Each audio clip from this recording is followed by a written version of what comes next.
To anyone that watches this, I thank you. I thank you from the bottom of my heart. I hope that watching this, you are able to catch your mistakes before they get out of hand and they cause more than they're worth. I hope you learn your self-worth. I hope you learn self-love, and I hope you learn to love others. At the end of the day, remember, you're not alone. Vibes.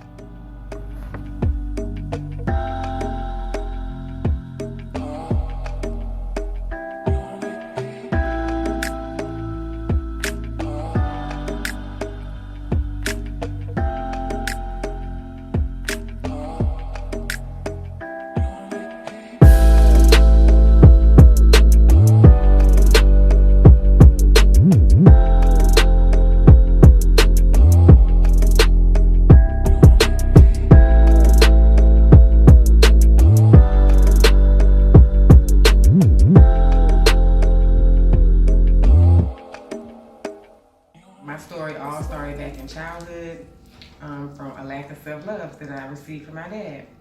And that led me to have low self-esteem and no self-worth.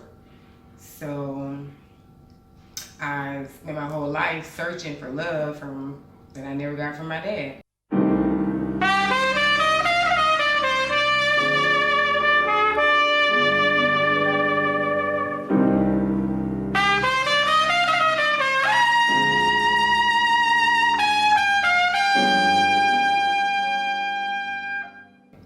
I grew up thinking that something was wrong with me and that I wasn't good enough. Strange fruit. My name is LaKenya Monique from Atlanta, Georgia. I'm 40 years old, mom, healer, entrepreneur, and founder of the Agents Alliance. I'm also the founder of Creatives Connect Network and Meetup. I'm a self-love advocate and curator of Sister Love Sunday. My biggest mistake was thinking that someone else could love me better than I could love me, and thinking that I could love others more than I was willing to love myself.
Hello, I am Hakina Michelle from Atlanta, Georgia, a mother of 2 queens and 1 king.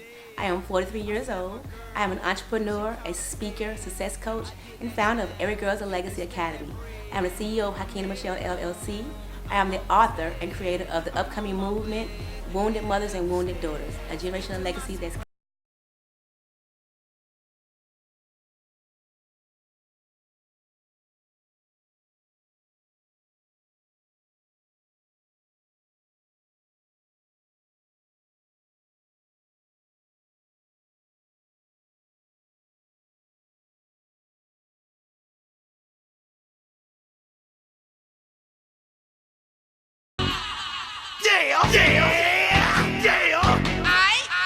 Are y'all ready? Are y'all ready? What? Yeah! Y'all ready to play some football? Just got some check this. Let's go! If you want it, you can get it. Let me know. I'm about to break this thing up. Hey, I'm Vibes. I'm just Vibes. If you want some, come get some. Cause where I'm from, we so big. And everybody knows somebody that knows somebody that knows something about it. And I want answers now. Who, what, where, why. See, a lot of dudes like to act This is Mistakes. Take one. Vibes. June the 29th, 2010. I think this is the day that I actually disconnected myself from the world, I would say. But clear my throat, put some bass in my voice. But June 29th was my biggest mistake. It was the day that I actually put myself into this little box. And the reason I put myself in this box was kind of like a protection. It was kind of my way of not being hurt. But then again, this box created a misunderstanding in which it was hard for me to communicate or even hold a conversation with someone. But June the 29th is the day that I lost my brother, so that became the day it just blacked out for me. So my biggest mistake was thinking that I was alone.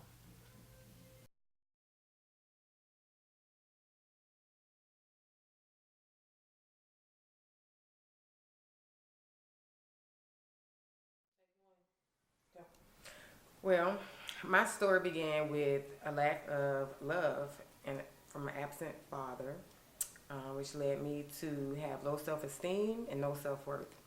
I spent most of my life looking for that love that I didn't get from my father. I thought that something was wrong with me and that I wasn't good enough. So I had a dysfunctional childhood that led me into a dysfunctional adulthood. I was promiscuous as a teenager, seeking love and attention from boys. I was overweight and unhealthy. I was depressed and suicidal the whole first half of my life.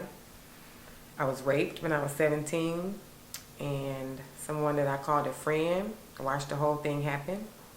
I never told anyone. I didn't think anyone would believe me because of my past, and I thought it was my fault. I blame myself. The very next day, I met my husband, the man that I would marry and be with for the next 15 years. And we had 2 beautiful children together. We had a lot of great times. We had a lot of ups and downs. We had a lot of accomplishments. There was also a lot of physical abuse. He was addicted to drugs, in and out of jail. I can remember this one time he beat my ass and ripped my hair from my head, smashed my phone to the floor, and held me in our bedroom and wouldn't let me go. Eventually, he let me out and he fled the state. He was later arrested and released. And I took my silly self down to the DA and convinced them not to press charges against him. And but a few months later, I was right back down pleading with them to give me a restraining order. It was a very tumultuous relationship that ended in divorce, and then shortly after the divorce, he was murdered. I went from that marriage almost immediately into the next one, not realizing at that time that the lesson was about to repeat itself.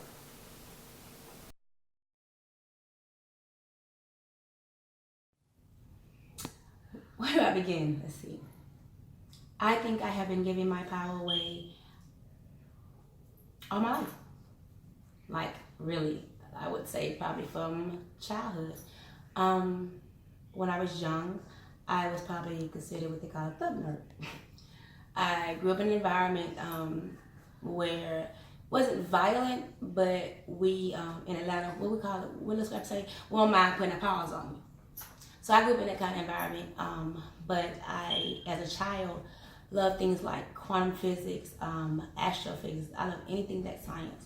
So I kind of always felt out of place in my environment. If you ask anyone in my family, I've always said I didn't belong there. I felt different from my family.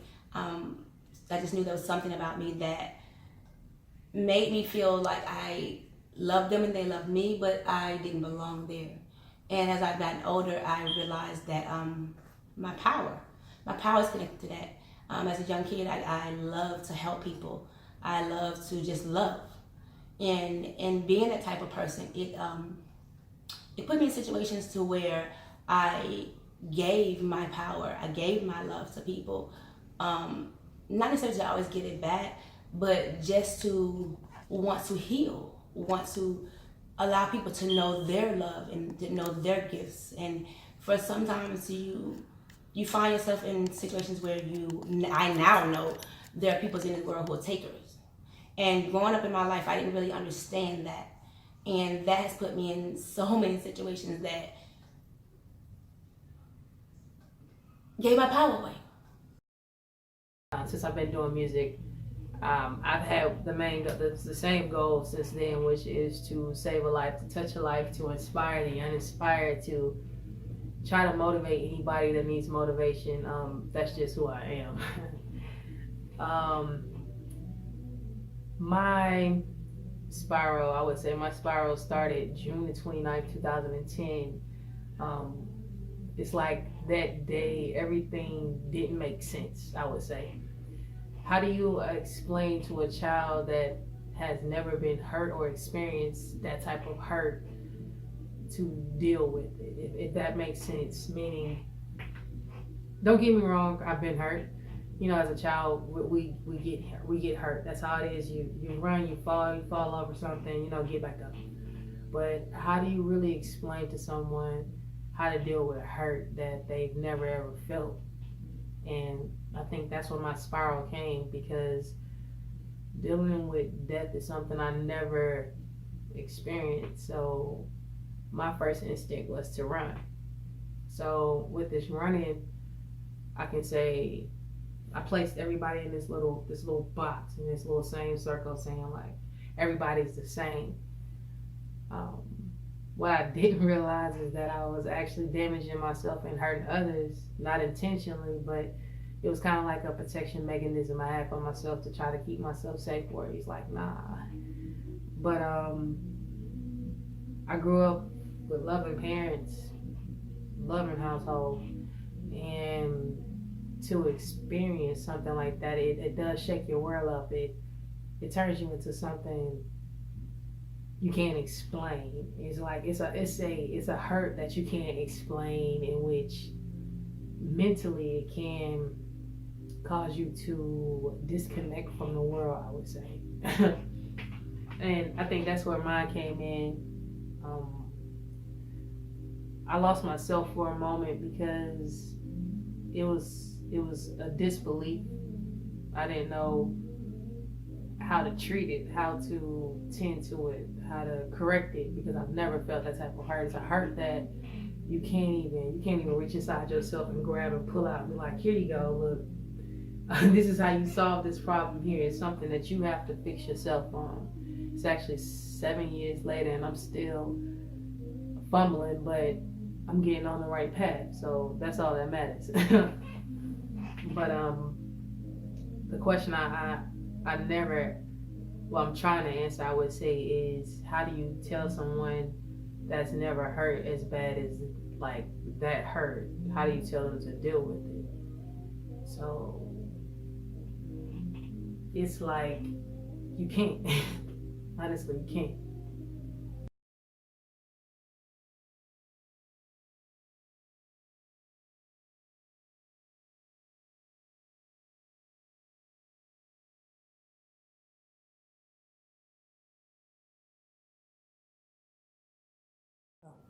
So during my first marriage, I started my spiritual journey. I began to awaken to my higher self, and I grew tremendously. I regained some of my self-esteem. I started to come out of a deep depression and overcoming a nervous breakdown. I knew I had value and power, but I still didn't quite get it, which is why I signed up for 7 more years of the same lesson. Only this time, they had a vagina, and the abuse would look and be dressed a little bit differently. It was devaluing. It was filled with psychological abuse, lies, and manipulation. To the second marriage, it was like going back for my PhD, because I didn't quite get it all the first go around. And this marriage, me and my children always came second. Second to her ex, second to her son, second to her mom, second to her best friend. And this all started right from the beginning. I saw it all from the beginning and ignored it all. I still went for it. I do know now that the people before us served as a mirror, and this was all just a reflection of where I was within my own self. After spending almost 22 years in marriages attempting to love other people more than I love myself, I finally became accountable for what I was allowing to happen to me. When I chose to remain a victim, I was continuously being victimized.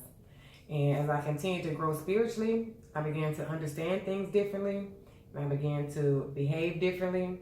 I stopped blaming my wife for her behavior and what she was doing to me. And I began to become accountable for the choices that I was making by choosing to be there. I began to spend more time working on my own healing, and I started to use my power to make different choices. By my mom being the catalyst of, I guess, my need for just wanting love to be present in my household, my family, myself, my environment, from my mother to my mother, it put me on a path in my life where men, boyfriends, friends, were people that I gave my power to, for whatever reason, attention, for the desire just to be present and to have someone understand that I'm here. I've always felt that disconnect in my life, and I'm learning that it's worldwide. We're just disconnecting from each other, period. I just was aware of it at a young age, and it set me on a path of seeking love, and wanting to give love, instead of what I now as an adult understand is something that just is. We don't have to give or take love. We have to live in love. We have to understand that love exists on a universal plane just because we are created in love. We are love. My favorite scripture is 13:13 Corinthians. And it said, God said there is faith, love, and hope. But of all these things, the greatest things is love. Just think about how we would live on this planet if we lived in love. Love provides grace. Love provides forgiveness. Love allows us to live in our power and not to give nor desire to take of someone else's power. And throughout my life, I didn't understand that. I've been in situations where I danced in a club in Atlanta. Now, the funny thing about that is, I also learned in that situation that the universe can provide amazing blessings in that. And I'll tell you about that later in different stories of my life. But by dancing in a club here in Atlanta, I was giving my power away for attention. See me. Tell me I'm cute. Tell me I'm fine. Tell me I'm pretty. Not even understanding that I control that gift and that want and that desire that I needed. I am my power because I am love. And I couldn't connect the two growing up. But sitting here in this period of my life, I am coming out of a situation presently in my life that awakened me to a whole nother level of what it means to give your power to take us. I am transitioning to a space and time in my life where I am standing on my own. I am being independent. I have been in a 12-year marriage that catapulted me into a place to where I gave my power to someone on a level that I didn't even come into it, knew that I could even fall to. The first 2 years of my life in my relationship, I begged and I pleaded with my wife to allow us to stay in a place of love, to allow us to stay in a place of growth. I used to tell her all the time, we would be a power couple. We would succeed in all areas of our life. But what I didn't understand then, that I clearly see now, is that I was trying to be a power couple with somebody who had no power. And by me conjoining myself and allowing myself to be in a covenant with somebody who had no power, I gave them all of my power. What else am I going to do? If you connect with someone who has no power, but they desire to have power, what is going to happen? They're going to drain and take, and they're going to put you in a place to where you are empty for yourself.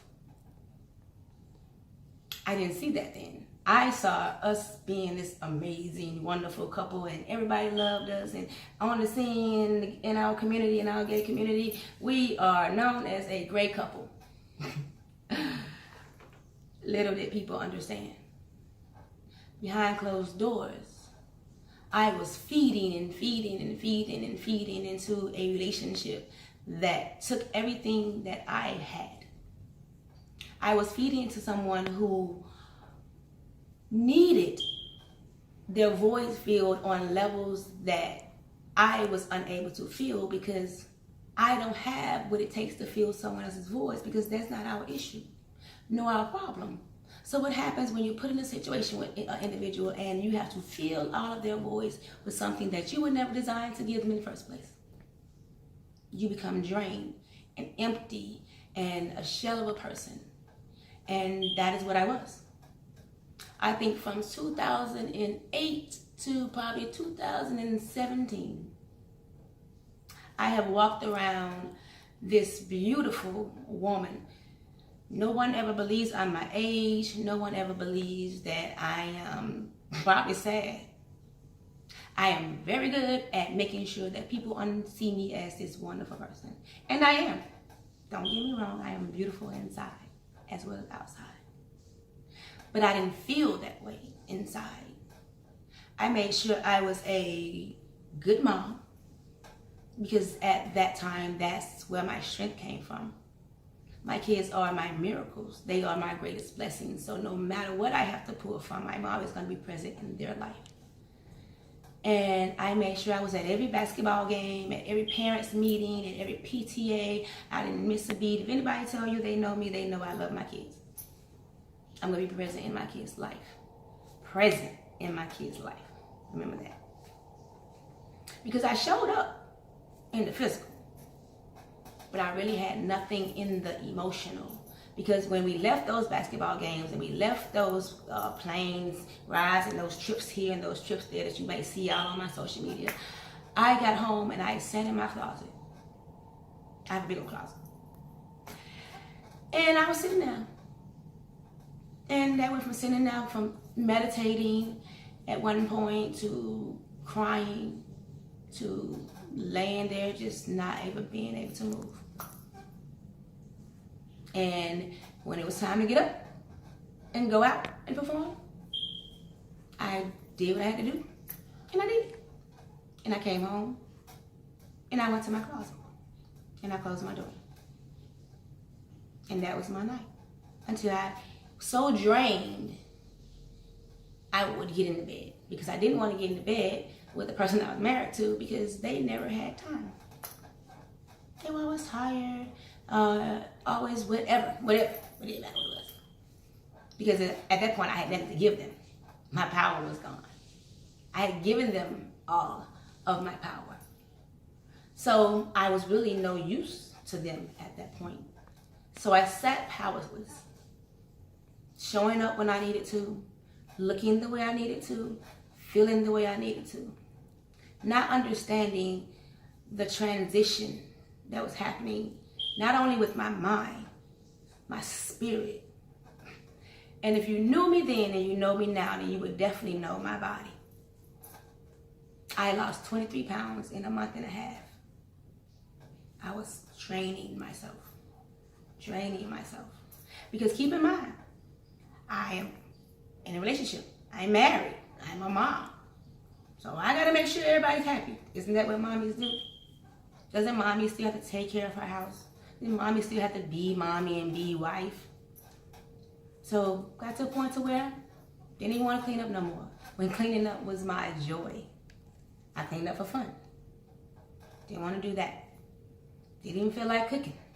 All I wanted to do was come home and go in my closet. And when someone needed something of me, I popped up and I was there. I drove my wife to work every morning at 4 o'clock. I got home, I took the kids to school. I made sure everybody got on the bus. And by the time I got home, I was powerless and drained. Couldn't even feel motivated to want to do anything like work outside my house. I just wanted to exist in that space until it was time for me to get up and go get everybody and bring them back home. But everybody around me still had to function, and I still had to provide. And I was partnered with someone who had no problem allowing this to happen. And when I didn't have anything for them, when I didn't have anything to give to them or even myself, and they saw me struggling to give to my kids, I then became the enemy, because now I no longer can give. And so we find ourselves in situations in our relationships where all we see is what we want to see. We want to be happy. We want to have this great relationship. We want to have this wonderful situation. And whatever we got to do, we're going to do it. All while draining ourselves of who we are, our power, our gifts, our ability to love ourselves. We allow ourselves to become powerless. And that is where I am at this place in my life. I am admitting to myself that I allowed people around me, my mother, boyfriends, friends, lovers, partners, my present situation, which again is the pivotal key to help me understand. So I'm thankful, and that's another thing we have to understand. When we come to a point where we see ourselves and we see that the things that we're doing in our lives, we're giving our power to individuals. We have to be thankful for the gift of sight, because now we have an opportunity to change. Now we have an opportunity to grow. Now we have an opportunity to take our power back and live within who we are. And I'm thankful to be at that place in my life now. I'm thankful to be at a place in my life now where I can understand it is not for us to give our power or to take people's power. It is our power, our place to allow ourselves to live in our own self and to motivate and inspire each other to do the same. We're not perfect. I teach my daughters, God does not create a perfect person. It does not exist. We're all flawed. I remember as a young girl hearing my parents fight often. And my mom, 5 feet, feisty little lady. My dad was like 6'2", and I'm like, she is like always in him. But I would have to do things like hold the door so he could just leave. And when my dad would leave, I would go in the room and I try to comfort my mom and talk to her. And I think I was 8, 9, somewhere around that. I know I was probably at Kerwood Elementary when my mom first called me the B word. And I was hurt. I didn't know how to take that from my mom. Although I heard her say the word so many times, but never to me. And it was so harsh and cold. But even though I was hurt, I still wanted my mom. I wanted to comfort her. And there was one particular situation where my mom and my dad had a situation. They argued, they fussed, and I had to hold the door for him to leave. And she went into the kitchen and she I got a bottle. And I asked her about this before. She doesn't remember. I have a scar on my back where she broke the bottle and hit me with it. Pushed me into the stove. We lived on these apartments off of Memorial Drive, I remember. And in that moment, I think I lost the vision that I had of my mom, of that loving mom, of that wanting her to love me in that way. But for some reason, I could not stop giving her my power. I could not stop running to her aid when my grandma would call me and tell me, your mom's down there on the corner, passed out, drunk. And I would come from way across town to get her off the corner of the neighborhood that my grandmother lived in. I was three houses down from my mother on the ground. And I would drive all the way from Cobb County to Atlanta, no matter what time of the night it was, to get my mom. I was 24, no, because I had my daughter. I was 27, because I remember she was 2. And my mom called me because there was a guy jumping on her and beating her up. Me being me, I fight. I put my paws on you, man or woman.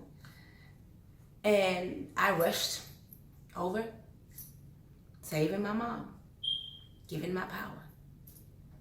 And I found myself in a situation with a gun in the middle of my forehead. My mother stood to my left. The man that she was arguing with stood right in front of me. And for some reason, it did not matter to me about me. I wanted to protect my mother. I was so into giving and so used to just wanting her to know I love you, love me back, that I stood with a gun in the middle of my head. And I couldn't even think about myself. See, I had been so conditioned and used to giving myself to people that I was at a point to where I didn't even matter to myself about me. And I called that love. At this point now, I call that need. The need for someone to validate my power. And I'm thankful. I'm thankful for the growth of that. Because I found myself in so many situations with my mother. I was 2 weeks after having my daughter, my first daughter, and I got in a fight with her boyfriend. So outraged that someone would put their hands on my mother, which made sense, that's my mother. But it was to a level to where I needed this woman to see I would do anything for you to validate me. So I went over to my old neighborhood, being who I am, put my balls on people. And I felt grown man. And clearly, I was to a degree of rage that whatever I did to this man, he told people the whole family jumped on him because I had beat him up so bad. Just raged out for my mother. That was the second incident. My second daughter. I was 4 weeks shy of giving birth to her, standing in front of another grown man. Fighting for my mother. Fighting for her to understand the reality that I am present. So I have given my power away from the very beginning. She was the catalyst. She was the source. She was the individual that set me on the path of not understanding that we control who we are. We are who we are.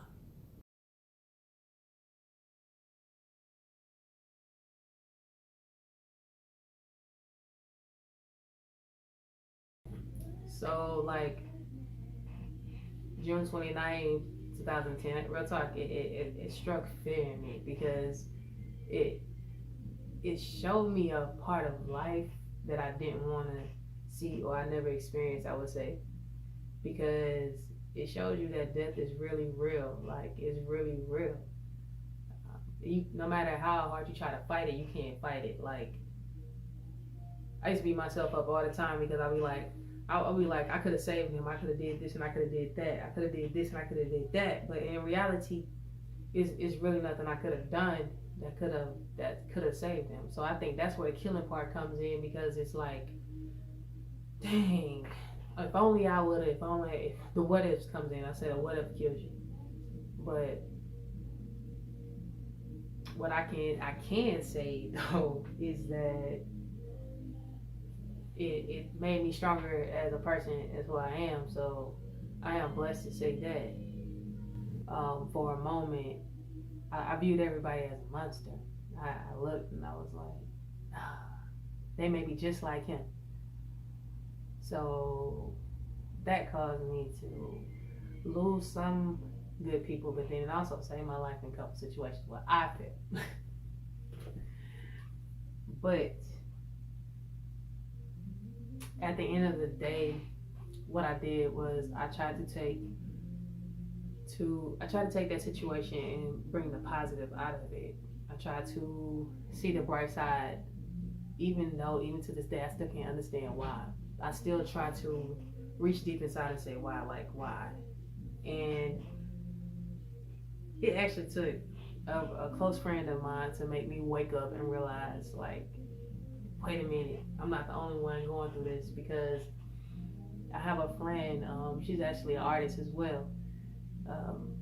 I seen her crying one day and I was like, why are you crying? And she was like, well, I lost my brother. And I was like, whoa, wait a minute, you lost your brother? So then she started explaining the situation, telling me the story how her brother had passed, and it kind of had some similarities to mine. So it kind of made me think, like, yeah, I'm hurt, but I'm not the only person that's feeling this hurt. So I'm not the only one that is dealing with it. And I think that's the day I woke up and I was like, man, all this time I thought I was alone, but in reality, I'm not alone. There's other people out there that's going through the same thing and that's trying to understand the same question. I'm understanding the why behind it, as well as how do I fix it? How do I keep going? How do I stay focused? Because it does get to you sometimes, but overall, you got to keep going. I mentally prepare myself, like every day I have to mentally prepare myself, keep going. What would he want me to do? This right here. So I think that has caused me to go into my growth. Maybe like his death actually is the cause of my growth. So.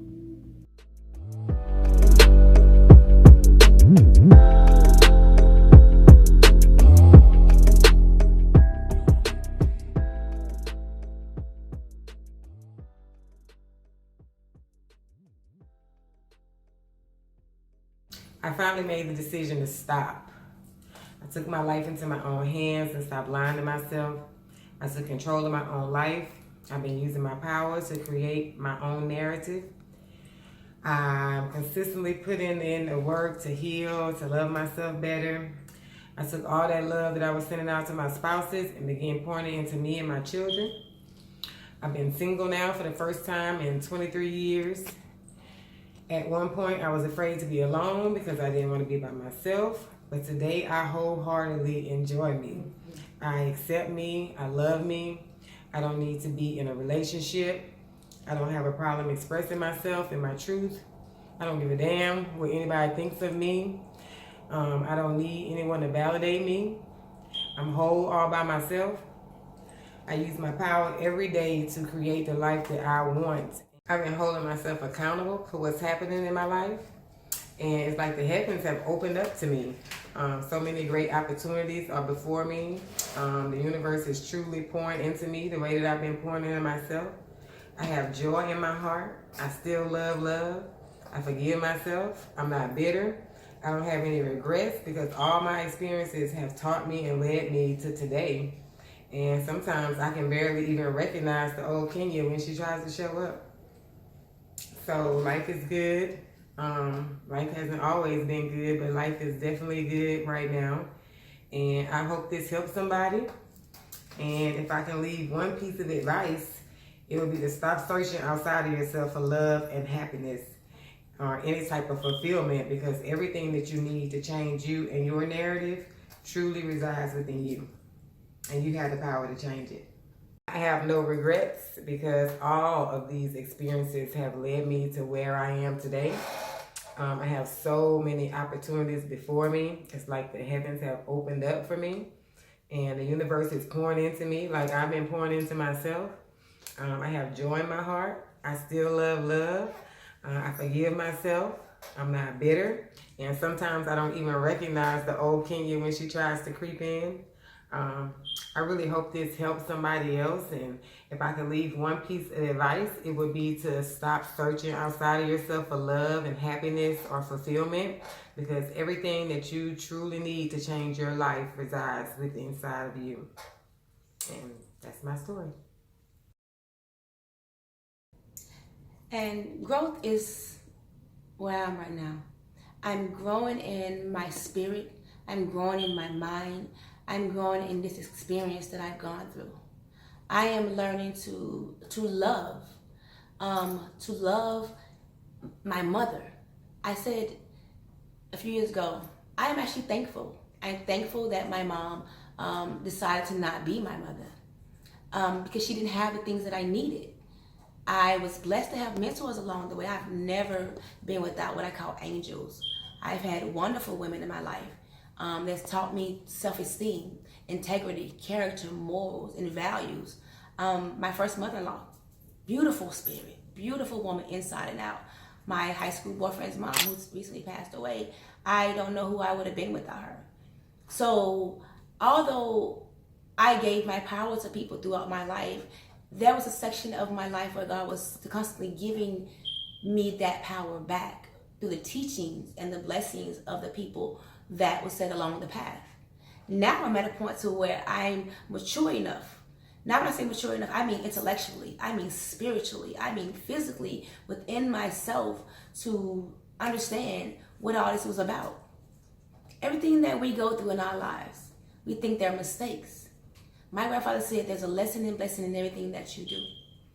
And if you open your eyes and you pay attention, the choices that we make in our lives day to day create the path that we're going to take. Our life is set out, life is just life. And depending on the choices you choose, depending on the people you choose, depending on the people you choose to give your power to. And once you understand who you give your power to and why, you then become the controller of who you are. And that's what I had to realize. I can't be really upset for the things I've gone through. I've been hurt. I've been broken. I felt abused. I felt neglected. I felt all these things. But at the end of the day, God still saw fit for me to be present. So instead of moping and blaming others for things that me, allowed to happen in my life by giving my power to people who happen to be takers or who happen to have things going on in their life or whatever the case may be. I have to understand that I am the creator of my space. I am the creator of my life. I am the creator of the vision of who and what I want to transpire around me. How can we say we want a great life if we live within our mind of despair and frustration and doubting ourselves and sad and depressed and going into closets and forgetting who we are, forgetting that we have goals and that we have dreams? And I did that. That was me. And I can't look at anyone else around me because at the end of the day, I'm sitting here. So there was a pivotal point in my life where I had to stand in front of my bathroom mirror. And on my bathroom mirror, I keep a quote that says, "I am a lover of love." And I would look at it every day and it wouldn't resonate with me. And one day I sat and I looked in the mirror and I kept reading it. I'm a lover of love. I am a lover of love. I am a lover of love. So that means I have to love myself. I can't be a lover of love and give to other people, and I am not taking care of the vessel that gives the gifts. So I began to own my power. I began to remember who I am. I began to remember my worth. I began to remember my worth. And that is where I am today. I am excited. Excited is an understatement. I am beyond the moon about my own blessing and my own gift, my own thing I'm offering to the world. I'm working on a project called Broken Mothers, Wounded Daughters, a generational legacy that's killing us, to bring awareness and enlightenment to all the women around me that just because the things that we've gone through in our lives does not determine who we are. Just because I gave my power to my mother, to my boyfriends, to my friends, to my teachers, to my wife, to my kids, it doesn't mean that I am not worth the gifts and the talents and the blessings that were bestowed upon my life. It doesn't mean that I'm not worth walking in them. I'm not worth being blessed because of them. And I had to see that for myself. And I see that for myself. So at this point, I'm relishing in loving myself, in owning my power, spiritually, mentally, physically, and most important, emotionally. My spiral continued when I kept beating myself up because I think the what ifs got to me. And then the realization got to me of the simple fact of what was going on. And mentally, the what ifs gets to you. It's like, what if you drive yourself crazy? And I didn't want to talk to nobody. I didn't, because I felt like if I went to this person or whoever I went to wouldn't understand. I remember telling my mom all the time, nobody would understand this hurt. Nobody would understand how I feel. So I didn't want to reach out. I didn't want to talk to anybody because I felt like it was a waste of time. I mean, how could I explain to this person that's never felt my hurt or felt this hurt how I feel and expect them to relate to it, because they can't. You can't tell me that you can relate to this because you never felt this hurt. You can feel sympathy and you can acknowledge it, but you can't tell me that you understand seriously what I'm going through. So my spiral at that point, nobody caught me. Like it seems like I was in a place in my life where a lot of people would just sit around and watch me spiral out of control, and I'd just sit there and be like, okay, we'll just wait and watch her crash.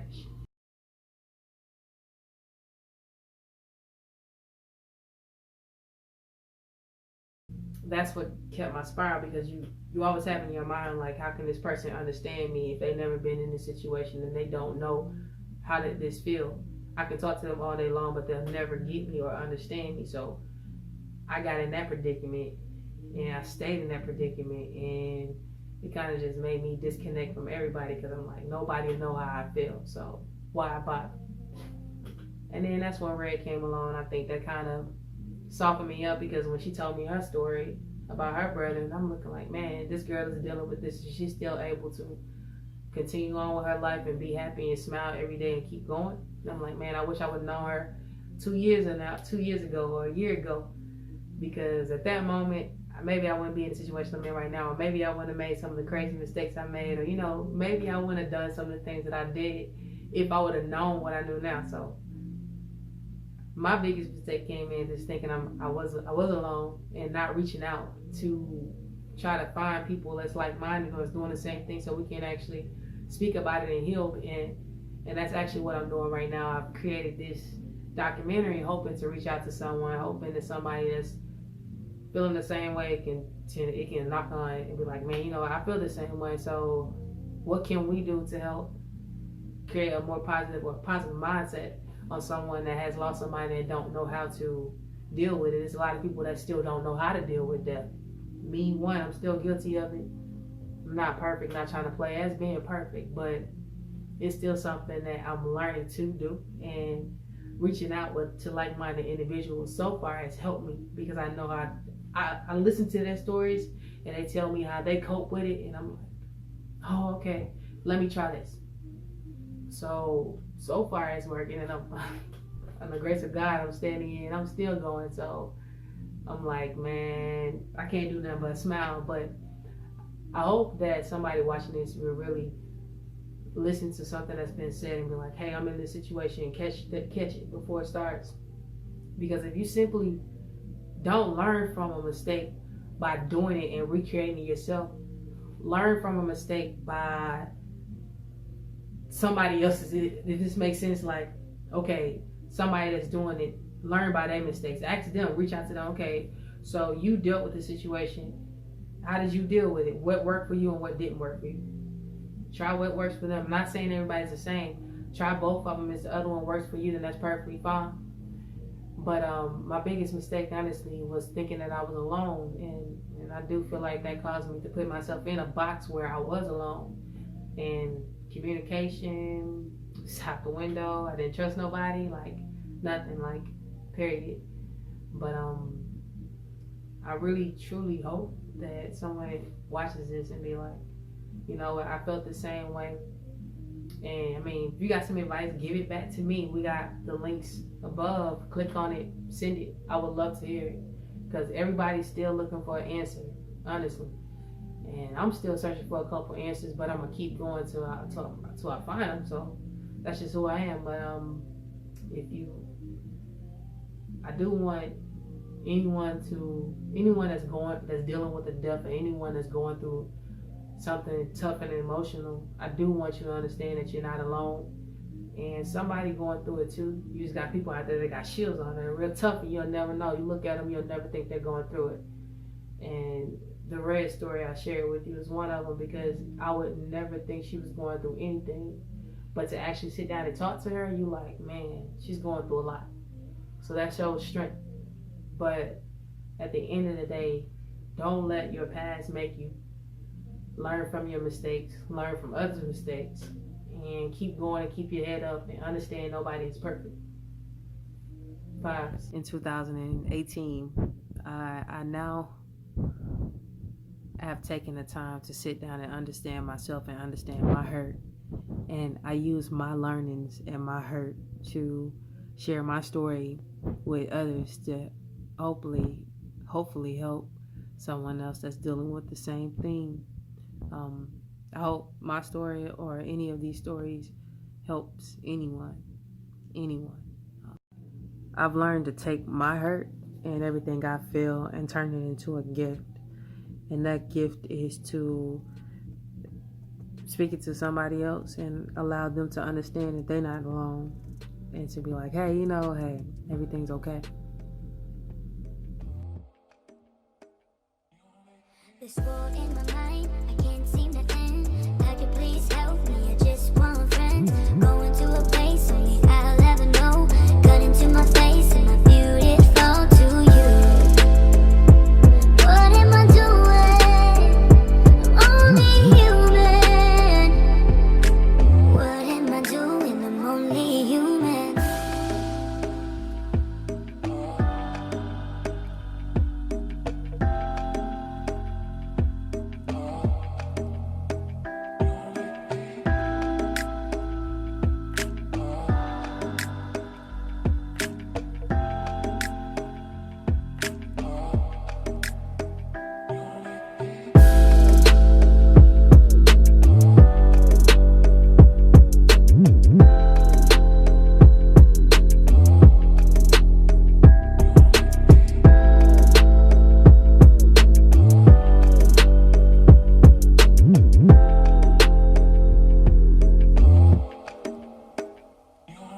This war in my mind, I can't seem to end.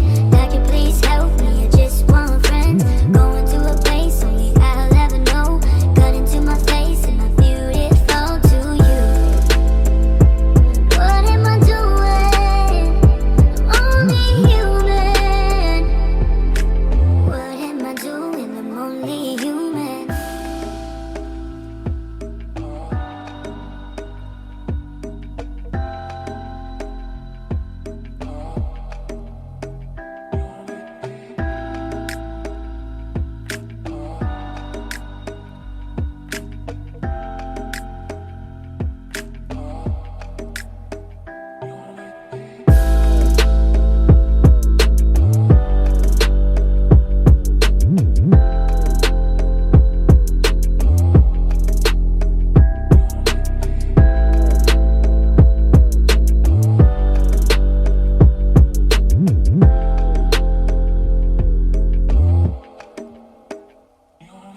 This war in my mind, I can't seem